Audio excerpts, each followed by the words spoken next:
I am Amber from Amber's Craft Week blog, and I am very excited to bring you today's video.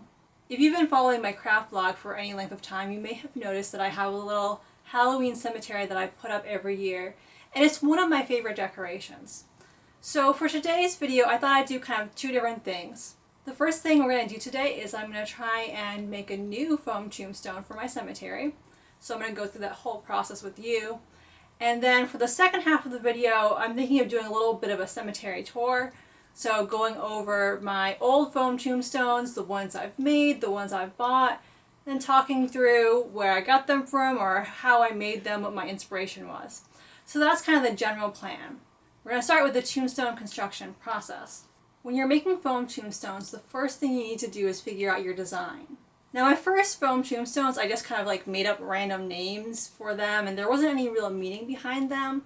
But back in, I think 2016, I decided to bury one of my story characters. So I write horror for fun, and so some of my characters meet tragic fates, and so I did a foam tombstone for one of my characters. And then the next year I did one for a couple of story characters from one of Brian's stories. So my trend has been to bury story characters. Now, this is a little bit of a spoiler, but this book hasn't been published and probably won't be published anytime in the foreseeable future because I've been working on it for about a decade. Now, in the story I'm working on, there's a character, Riley, and you find out about midway through the story that he had a younger sister named Rachel who died. So for today, I wanted to construct a tombstone for Rachel Moore. I wanted it to be consistent with the stone in my story, so I made sure to match the text to the text from my story. And I also wanted a design on it. So I'll show you what I have sketched up for a design and we'll talk about where that came from. So I usually do my designs in two pieces. If there's an image on the stone, I'll do the image part and then the text separately. So we'll look at the image first. I don't know how well you can see that because that's a photocopy of the little sketch I drew. But that's supposed to be a broken rosebud. Originally, when I was writing my story, I had said that there was a rose at the top of the tombstone. Now, I didn't know a lot about tombstone symbolism then, but a lot of old tombstones in particular have very specific meaning associated with the symbols that show up on tombstones. So even though the story is taking place kind of in the modern era, I wanted to match up the symbolism appropriately. Roses were commonly used on the tombstones of girls and young women, and the size and appearance of the rose had to do with the age at death. So for girls under 12, you would usually have a broken rosebud, and our character here was 7 when she died. So that's why I went with the rosebud. Teenagers would get like a partial rose, and then a young woman who died kind of in the prime of life would get like a full rose. At least that's according to my brief internet research. So I looked at some old tombstone images online, and I tried to draw a rosebud that would be simple enough to carve it because I am not an expert carver. So I looked kind of at what features and details they included in their stones, and I actually went a little bit simpler because a lot of the ones I saw had some detailing on the leaves, and I tried drawing that out, but I realized I was not going to be able to carve that. So I've gone with a kind of very basic shape.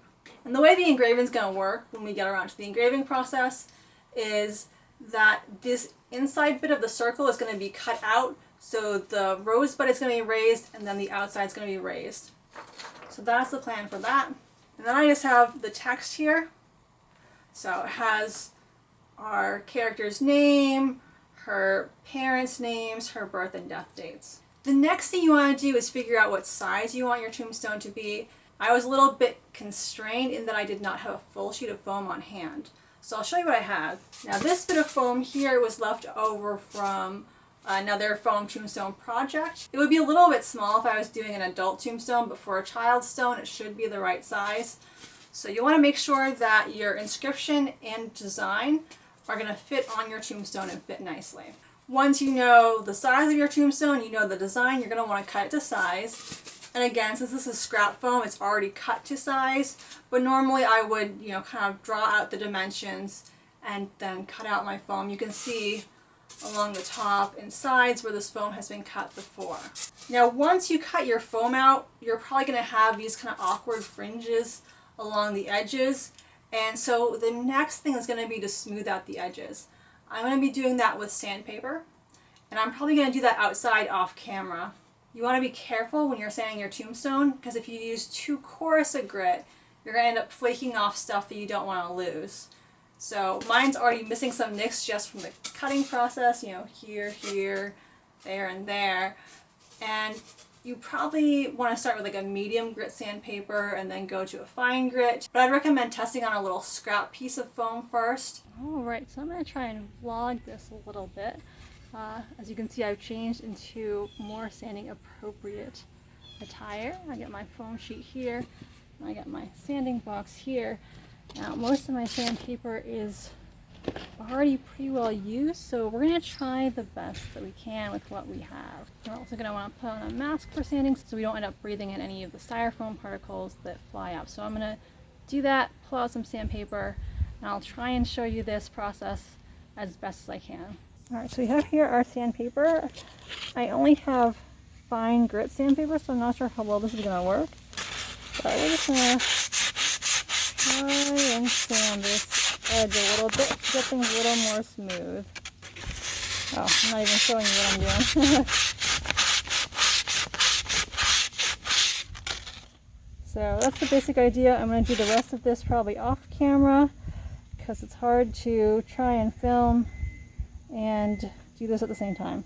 Alright, so here's how we're looking now. Much smoother than it was before. There still are some places where there are little nicks. Either the rocks or the hot tar can defeat these feet. Now, there still are a few places where there are these nicks, but if you're going for an older stone, then that won't really make a difference because I'll just kind of like add to the aged effect. And I didn't bother sanding the bottom because that's where it's going to go into the ground. So you could sand this one too. I'm not too worried about it though because it's going to be covered. So that's where our stone stands now. I'm going to go back inside and we'll talk about the next step of the process. Alright, so I am back with our newly sanded stone. So for our next step we have to trace our design onto our foam. So I'm going to go ahead and cut out our two different template pieces, attach them to our stone using some painter's tape, and then trace along them using a pencil. And what's going to happen is you're going to get an imprint where your letters are or image. So we're going to do that real quick. Alright, so I have our design tape down, and you'll notice that I left some excess on the side, so I didn't cut out all the way around the circle directly because you want to be able to trace over the whole design without having to go over the tape.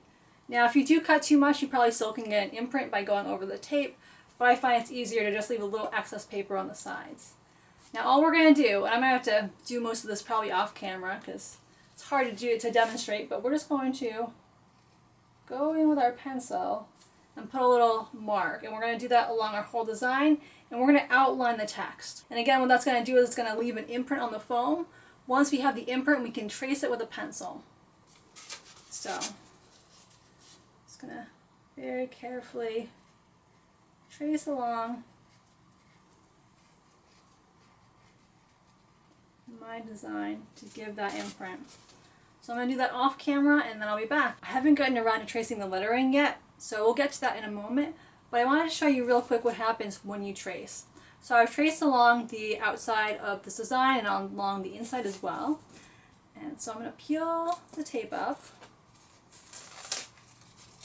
gently. And I don't know how well you're going to see this on camera, but there is a faint imprint from our pencil pressure. What I'm going to do next is I'm just going to take my pencil and I'm going to follow that imprint and just kind of draw a pencil line like this, so I'll be better able to see where I'm cutting when we get to the cutting phase. So I'm going to finish tracing this and tracing this, but then we'll be back. So I've traced around all the letters now.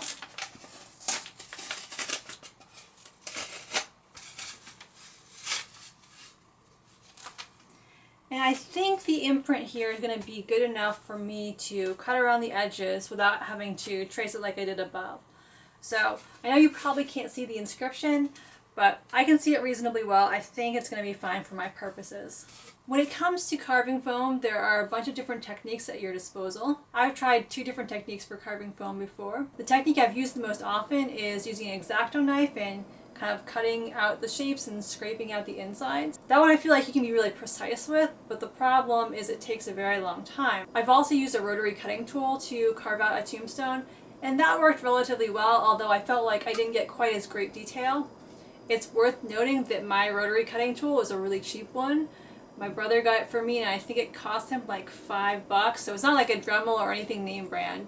So if you have a Dremel with the right attachment, you probably can do a very gorgeous job carving a foam tombstone with your tool. I've seen some really beautiful tombstones done using that. But I have a very cheap rotary cutting tool.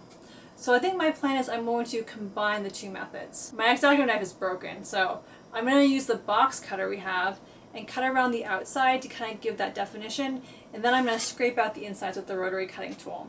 I'm not sure how well I'm going to be able to show this technique to you, so we're probably going to head outside and I'll do some more vlog footage. I'll try and show you the carving process as best as I can, and then we'll eventually grab the rotary cutting tool and scrape out the insides.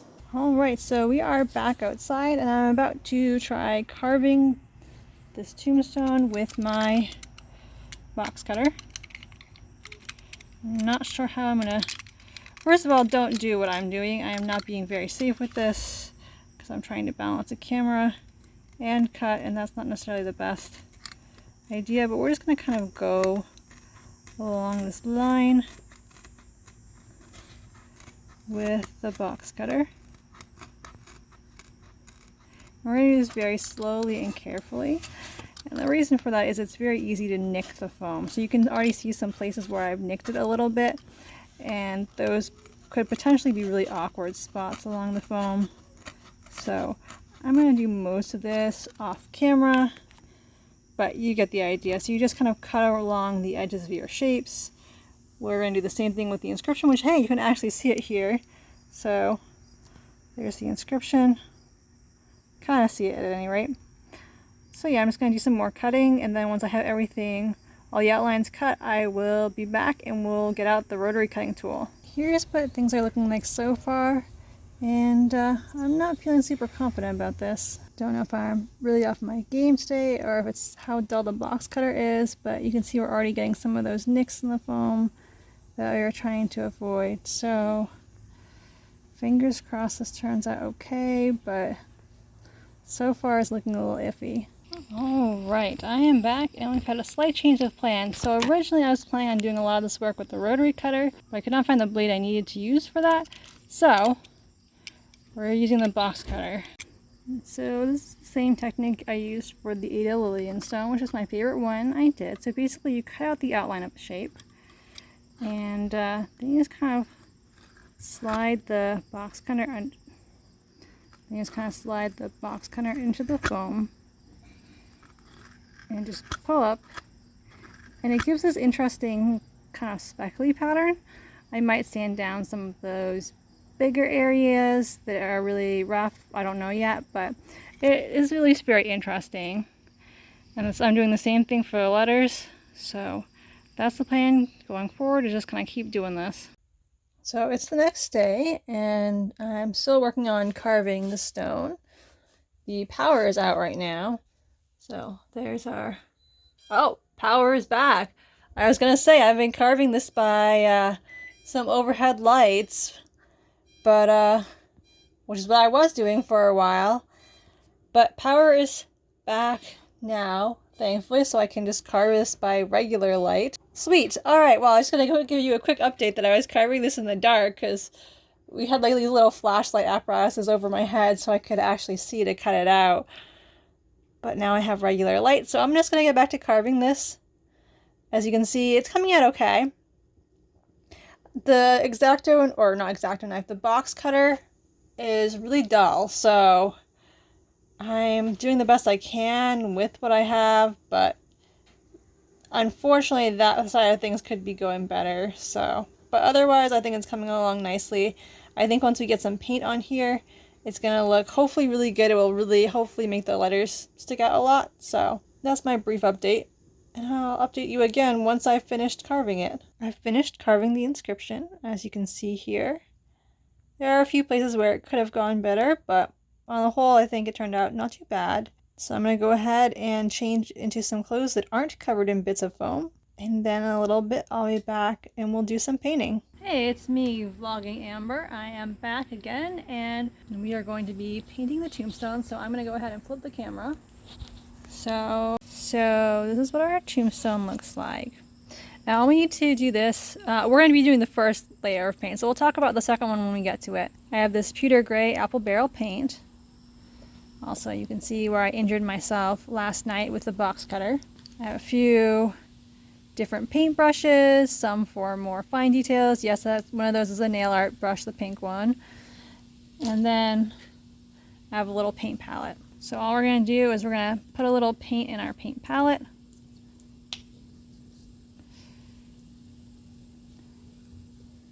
Yep. That should be good for starters. And I'm going to start just kind of painting. It's hard to do, and we're just going to paint the surface. We're going to want to get into the crevices too, so we may need a smaller brush for some of this, but we're just painting the entire stone this pewter gray color. So I'm going to go ahead and do that, and once it's done, I'll be back. Our squirrel friend, Chip. Chip likes to come and beg for peanuts.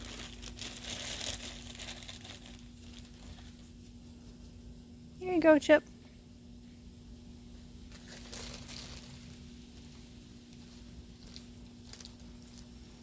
Did I miss you? Alright. Here you go.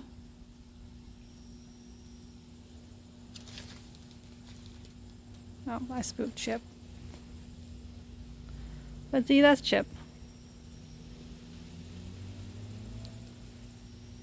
Here you go.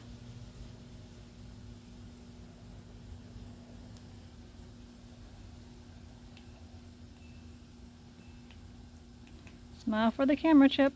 Hey everyone, I am back. As you can see, we have now painted the stone. Now, the top layer is a very light layer. As you can see, like you can still see splotches of pink through it. That's okay, we're going to be painting over it later. But if you look in like the lower places, like right down here, like the little speckled areas, that's much darker gray, more filled in. You can't really see the pink. And that's kind of the crucial thing when you're painting your stone for the first go through. So this top layer doesn't really matter so much because, again, you're going to be painting over it. It is good to have a little bit of a coating because that way if our coating of our lighter shade isn't very heavy, we'll still have pretty decent coverage. But the key thing is getting the insides of the letters and the insides of the designs filled in. And so you can already see that this is looking a lot more stone-like, and the letters are popping decently with natural shadowing, but we want them to pop a little bit more. So we've got the same supplies as before, except now we're adding in some white paint. So I'm going to take my gray paint. I'm going to squeeze out a good amount of it because we've got a lot of surface to cover. And this probably won't be enough for the whole thing, but it should be enough to get started. We're going to take some white paint. And I should have shaken that first, but I didn't. We're going to add that in and we're going to mix it around. And we're hopefully going to, that might be a little much white, but we'll see. We want a lighter shade. We don't want it to be too light also. So I'm going to mix this and then I'll be back. Alright, so I've mixed this and I think that's going to be a good color actually. So it's a bit lighter than our stone itself. This might actually be a smidge dark because it's going to dry a little darker than that. But I'm going to test this out. This is going to dry a little bit darker than what we see here. So I think that's going to be good contrast.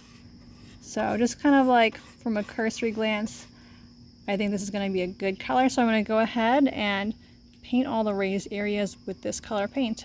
And then I'll be back. Alright, now we are essentially done with the front. I've still got one more corner to do down where I'm holding this. And I think this is going to be a little too light. I think the lettering is probably going to be fine because this paint is going to darken up a little bit. Not a ton, but it will darken up some. So I'm hoping it darkens up decently. And I think the lettering you might be able to be like, okay, that's natural shadows and lighting. We'll see tomorrow how good it looks. It is, even looking at it on the camera right now, it looks a little dark here too. But I think definitely this raised area up here, and I'm gonna have to either lighten the inside up a little bit, or I'll have to darken the whole stone. So, which is unfortunate because I don't have a ton of paint. But it's not looking too bad other than the slight color issue. So I'm gonna go ahead and finish painting the front and then get started on the sides. And I might test a slightly darker color on the sides, because currently I just have them painted that gray color from before, the pewter gray, and see how that looks. But that's where things are right now. And here is the finished stone. So I ended up deciding not to paint the inside right now. I may change my mind next year, but I don't have enough gray paint to really recolor the stone. So I figured it's not too bad. I'm going to leave it for now, and if next year I don't like it, then I'll get some more gray paint and redo probably the surface color, make that a little darker. But I don't think it's too bad. Now I have these little metal stakes coming out of the bottom here. I found these on Party City's website. I think they were $2 or $3. So, and you get 6 tombstone stakes per package. So if you have even a lot of stones, it's really not that expensive. They're nice metal ones. So what I've done in the past to stake my tombstones in the ground is I've used bamboo skewers. And those are kind of flimsy, so they're not great. And my stones, some of them will end up toppling over. These will hopefully be a little more sturdy. So I just went ahead and inserted some of these into the bottom. If you have a drill, you should probably drill it. I just kind of like shoved it into the styrofoam, but you can end up damaging your stone if you do it that way. So my recommendation is, if you're going to stake it into the ground somehow, then first of all, make sure to go ahead and either drill or push your skewers in before you do any of the carving, just to make sure you don't pop through the front of the stone if you go in at an angle. Because I have damaged some of my stones by trying to pop stakes through, and it goes in at a bit of an angle, and then you lose a chunk of your phone. It's mostly been the Dollar Tree ones I've had that issue with, so and those are kind of flimsy to begin with, but it's better to err on the side of caution. So here is this stone. Originally for the cemetery tour, I wanted to kind of show you the setup process and like talk about the stones while I was setting up. But it is really windy out there, so if I were to set the camera down and then like be walking in front of it while I'm doing this sort of thing, you wouldn't hear me over the wind. And it's been like that for days. I've been kind of waiting for a lull in the wind, but for some reason this year it's just been really, really windy. So it is what it is. So I think what I'm going to do is I'm going to go ahead and set up the tombstones, and then I'm going to kind of like talk you through them. I'll be standing behind the camera, so the audio will be a lot better. You'll still probably hear some wind, but my voice will at least be louder. Let's get on to the cemetery tour. Hey everyone, so I decided I would kind of talk you through this while I work on it. So as you can see, I have the front row in. It's a little hard to show you the full view because I'm trying to space out my stones a little bit more this year. If you've seen my previous Halloween cemeteries, you may have noticed they were really clustered in kind of unrealistic ways, so I wanted to look a little more realistic this year. And now we'll get a closer look at some of the stones. So we're going to start with, so before we get into our first stone, I have to warn you, there's a slight spoiler here to one of my stories. Again, it's not published, so probably it won't make a difference, but... Alright, so this first stone says Emma Evangeline Green, wife of Jacob Lewis, March 23, 1965 to July 2, 2008.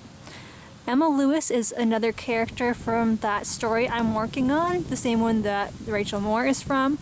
She doesn't actually die in the first book, so this is intended to be a 2-book series, and she dies in the second one. So it's actually a pretty big spoiler there if I do get it written, but right now, well, I mean, the first book is mostly written, the second one is kind of written, so, but they're not anywhere near being published, so I'd figure it's not too much of a spoiler. And this stone, it was the first story character stone that I made, and I made this one in 2016, I believe. Next up, we have my absolute favorite stone I've made, Ada Lillian stone, and so this stone says Ada Lillian, wife of Clarence Ellingwood, died May 17, 1862, age 89 years, 3 months, and 13 days.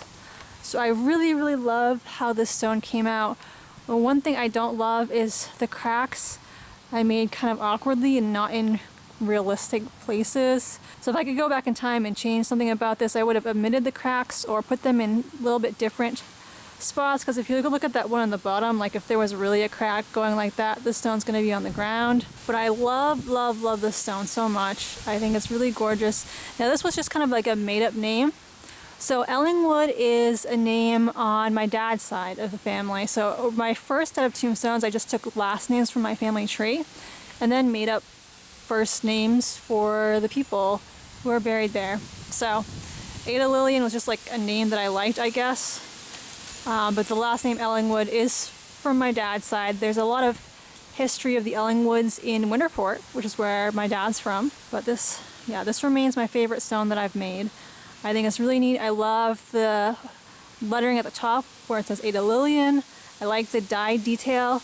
That I actually took from a photo of a tombstone for one of my ancestors I had. So I used to do a lot of genealogy, and I went to a bunch of cemeteries in this area because my dad's family is from Maine for generations, and so I'd take pictures of the different stones. So when I started trying to make stones that were a little more historically accurate, I pulled up a stone that was from roughly the same time period in which this individual would have died, and I just took a stone detail that I thought was really pretty, and I think it adds a lot to the stone. Now the new addition to the front row is Rachel Emily Moore, and we've already talked about that one a good amount, so I'm not going to spend a lot of time on it, but you can see it doesn't look too bad. Now here is one, I believe this is the first tombstone I actually made.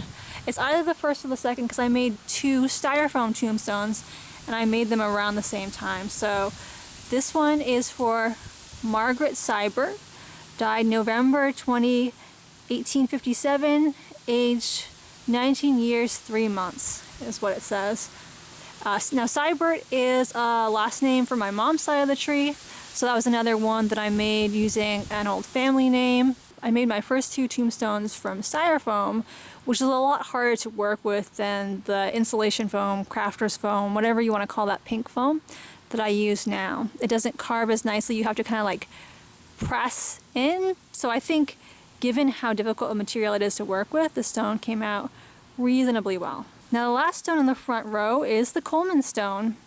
This is another story stone. I made this one in 2017. So I think I've been forgetting to tell you when I made the different stones chronologically.